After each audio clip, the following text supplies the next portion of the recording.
Assalamualaikum warahmatullahi wabarakatuh. Halo anak-anak, bagaimana kabar kalian hari ini? Semoga senantiasa sehat dan tetap semangat. Pada kesempatan hari ini, kita akan belajar tentang tema 3, subtema 1, pembelajaran kedua. Anak-anak, apakah kalian sudah siap untuk belajar? Kalau sudah siap untuk belajar, silahkan dipersiapkan alat tulisnya. Selanjutnya, kita berdoa menurut agama dan keyakinan masing-masing agar dalam pembelajaran kita diberikan kemudahan. Berdoa dimulai. Berdoa selesai. Tujuan pembelajaran kita pada kesempatan hari ini adalah 1.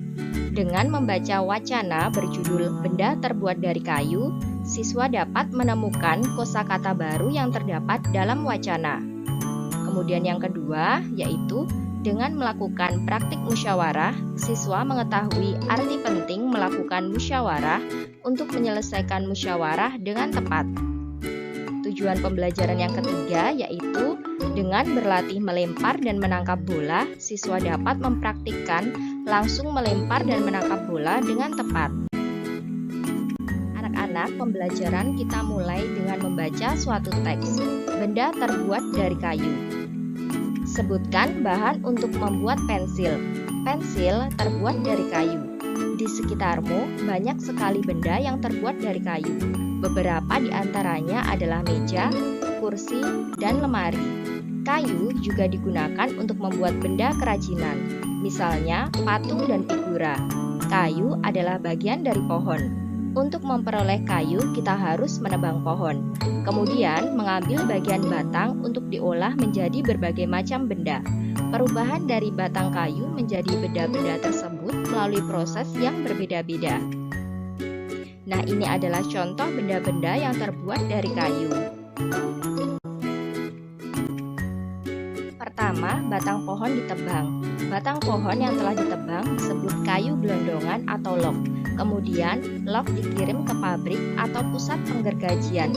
Pengiriman log menggunakan angkutan khusus seperti truk melalui darat atau kapal melalui sungai. Setelah itu, log dipotong-potong sesuai keperluan. Untuk menghindari jamur dan serangga yang dapat menyerang kayu, maka kayu perlu dikeringkan. Caranya hanya dengan dijemur.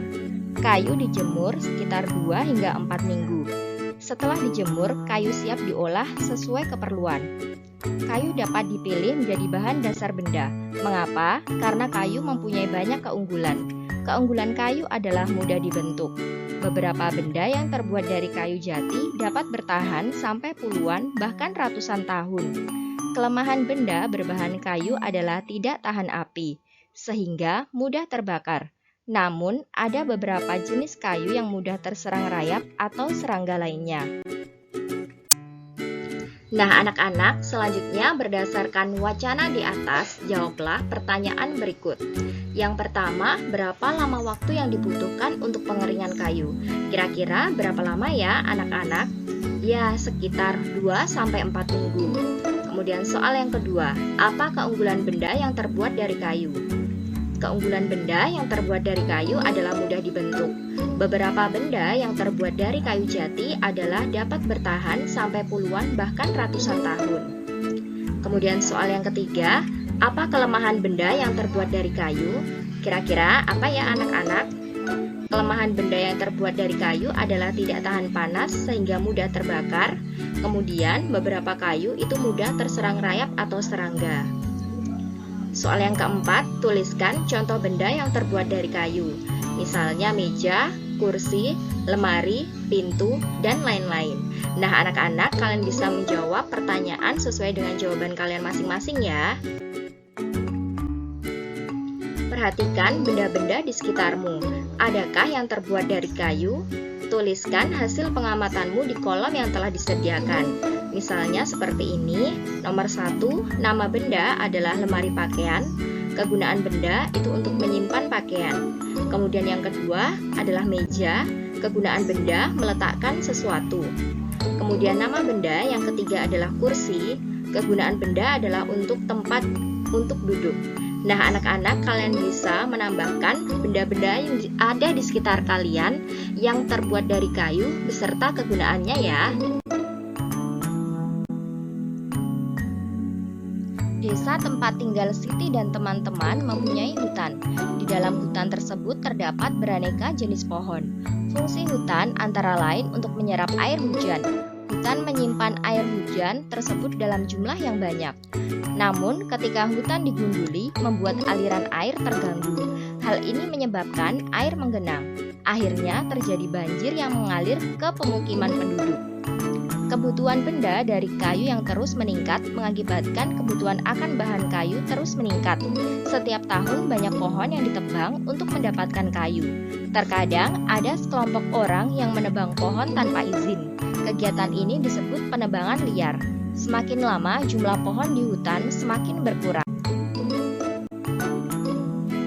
Bermusyawarahlah bersama kelompok untuk menjawab pertanyaan berikut. Yang pertama, di desa Siti banyak penebangan liar. Bagaimana cara mengatasinya?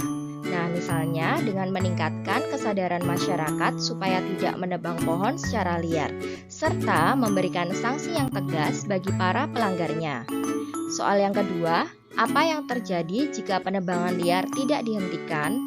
Ya, dapat menyebabkan bencana alam seperti tanah longsor, banjir, serta akan merusak lingkungan. Kemudian yang ketiga, bagaimana cara mengembalikan hutan seperti semula?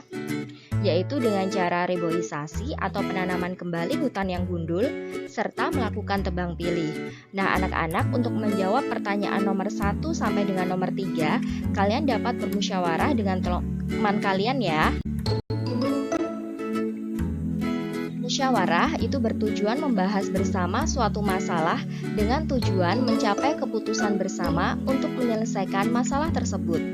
Kamu telah bermusyawarah bersama temanmu tentang penebangan liar. Tuliskan pengalamanmu bermusyawarah bersama temanmu di bawah ini. Nah, kira-kira ketika bermusyawarah, apakah musyawarah yang dilakukan itu berjalan dengan lancar? Kemudian yang kedua, apakah semua teman itu memberikan pendapatnya? Dan yang ketiga, apakah kamu setuju dengan hasil keputusan bersama? Berikan alasanmu. Kayu tidak hanya digunakan sebagai bahan baku untuk membuat meja, kursi, ataupun benda kerajinan. Kayu juga dapat digunakan untuk perlengkapan olahraga seperti permainan bola kayu.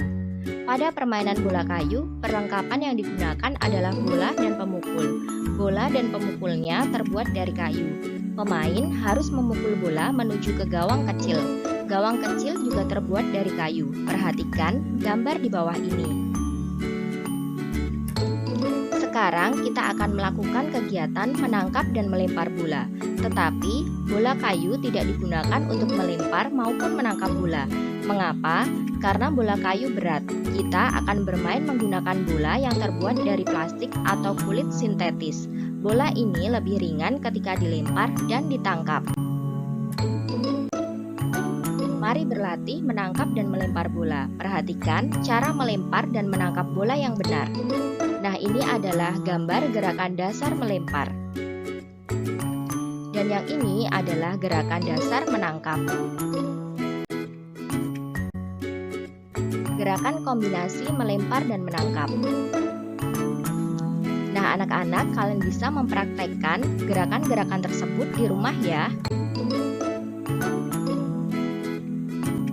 Demikianlah pembelajaran kita pada kesempatan hari ini. Semoga pembelajaran hari ini bermanfaat ya. Wassalamualaikum warahmatullahi wabarakatuh.